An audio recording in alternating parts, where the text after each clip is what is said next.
Iran ও যুক্তরাষ্ট্রের মধ্যে চলমান কূটনৈতিক আলোচনায় দৃশ্যমান কোনো অগ্রগতি না হওয়ায় মধ্যপ্রাচ্যে নতুন করে যুদ্ধের আশঙ্কা দেখা দিয়েছে। বিশেষ করে পারমাণবিক ইস্যুতে দুই দেশের অবস্থান অনড় থাকায় আলোচনার ভবিষ্যৎ নিয়ে অনিশ্চয়তা বাড়ছে।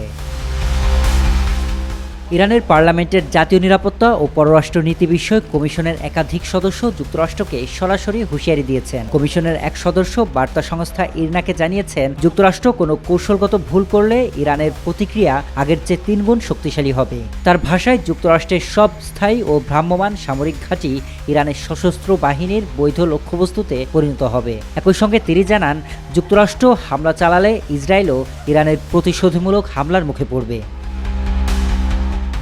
ইরান দাবি করছে, 12 দিনের যুদ্ধের সময়কার তুলনায় বর্তমানে দেশটির সামরিক সক্ষমতা বহুগুণে বৃদ্ধি পেয়েছে। দুর্বলতা চিহ্নিত করে তার সংশোধন করা হয়েছে এবং আক্রমণ ও প্রতিরক্ষা উভয় ক্ষেত্রেই শক্তি বাড়ানো হয়েছে। তেহরান আরও জানিয়েছে, যুক্তরাষ্ট্র ভালোভাবেই জানে যে ইরান চাইলে হরমুজ প্রণালী বন্ধ করে দিতে পারে, যা বৈশ্বিক অর্থনীতিতে মারাত্মক প্রভাব ফেলবে।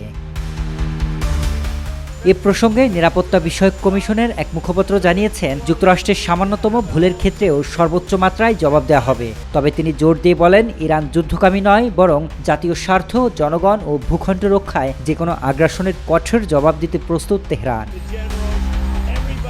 অন্যদিকে ওমানে অনুষ্ঠিত আলোচনাকে ইতিবাচক বলে মন্তব্য করেছেন মার্কিন প্রেসিডেন্ট ডোনাল্ড ট্রাম্প। তিনি ভবিষ্যতে আরও অগ্রগতির আশাবাদ ব্যক্ত করলেও ইরান স্পষ্ট জানিয়েছে, তাদের স্বার্থ ক্ষুণ্ণ হয় এমন কোনো প্রস্তাবে ছাড় দেওয়া হবে না। বিশ্লেষকদের মতে, আলোচনায় সমঝোতা ব্যর্থ হলে সামরিক সংঘাতের ঝুঁকি আরও বাড়তে পারে, যা পুরো মধ্যপ্রাচ্যকে নতুন করে অস্থিরতার দিকে ঠেলে দিতে পারে।